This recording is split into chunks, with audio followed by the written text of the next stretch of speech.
And the theater of endless war continues on. Russia and China have vetoed a Western-backed UN security resolution today that threatened Syrian authorities with sanctions if they did not stop using heavy weapons against an uprising and withdraw troops from towns and cities. This was the third time that Russia and China have used their veto power to block UN Security Council resolutions. Here's video of the voting. Owing to the negative vote of 2 members of the Security Council.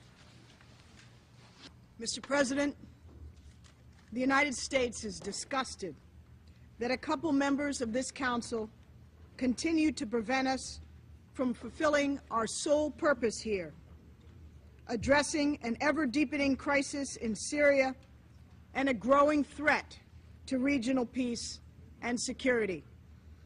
For months, this council has been held hostage by a couple members. These members stand behind empty arguments and individual interests while delaying and seeking to strip bare any text that would pressure Assad to change his actions. This intransigence is even more shameful when you consider that at least one of these members continues to deliver weapons to Assad. The United States has long said that it's past time that this council assumed its responsibilities and imposed tough, targeted sanctions and an arms embargo on the Assad regime, as many individual countries have already done. But this draft didn't even do that. The text simply supported an Arab League plan that Assad himself already agreed to uphold, and the subsequent Arab League decision towards a peaceful resolution of the crisis. And we see the U.S. playing the role as the savior, the protectors of the Syrian civilians against Assad's government, yet more drones are being unleashed above our skies. There are even some reports about some of these drones being able to stay up in the air for years without refueling. We'll talk about that another time.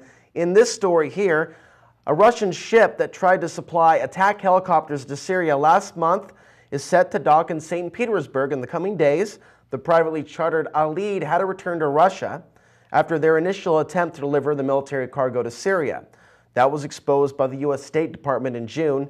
The 9,000-ton private cargo vessel was forced to turn back when its British insurer pulled their coverage. The ship then docked in a Russian Arctic port before setting sail again last week, following pledges by military officials in Russia that they will complete the delivery despite the anger that it has caused in the West. So we see the military-industrial complex globally involved in the sales of arms and helicopters all over the world. Russia is not exempt from this. Russia has accused the West of inciting Syrian opposition, including those that killed 4 senior members of the Syrian regime. Russian Foreign Minister Sergei Lavrov said, quote, "Instead of calming the opposition down, some of our partners in the UN Security Council are inciting it to go on."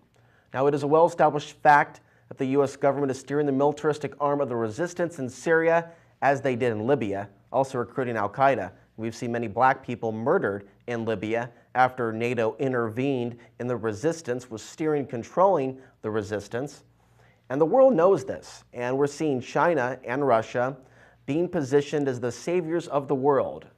You know, the good cop in this good cop, bad cop scenario, and it's very dangerous to the future sovereignty and I would say even freedoms of those that are living inside the United States today. The crimes that are being committed today by our own government, I believe, are going to haunt us in the future. And that the significance of these events we're seeing now is going to make itself more clear as time goes on.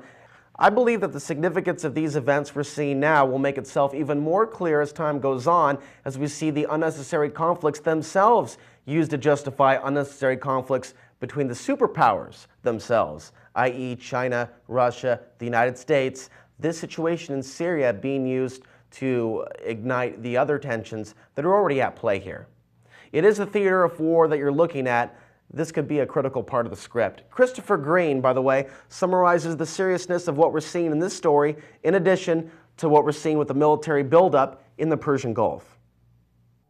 We have moved past the tipping point for global war in the Middle East.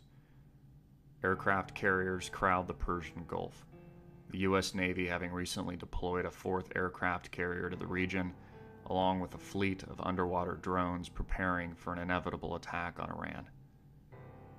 The United States having already sent 3 massive aircraft carriers to the waterways outside of Iran, including the USS Enterprise, the USS Dwight D. Eisenhower, and the USS Abraham Lincoln, will now add the USS John C. Stennis to the fleet.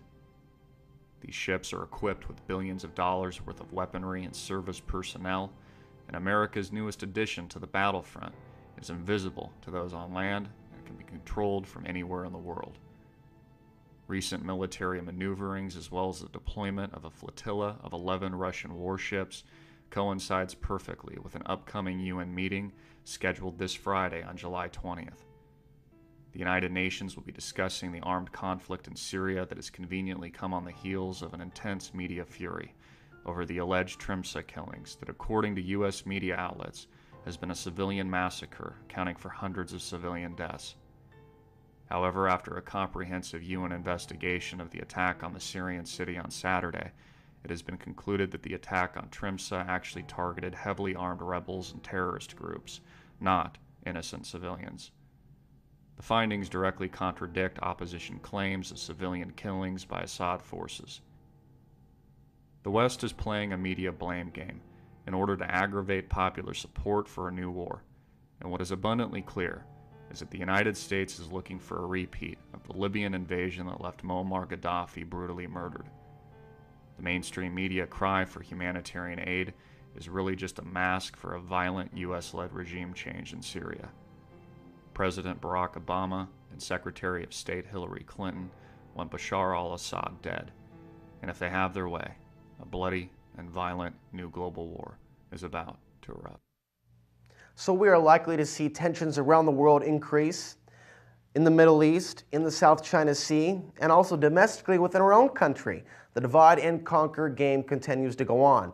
Before you believe the mainstream version of events, this nation versus the other nation, we're seeing a major increase in nationalistic propaganda in Russia, China, and the United States. Before you believe one government or one news organization's perspective, view of reality, understanding of reality, you must do your own research. And at the end of the day, the evidence is out there. There is a real military-industrial complex. There is a real elite. There is a real syndicate that is actually profiting off of these unnecessary wars that are staged time and time again because men continue to fall for the games that are played on them.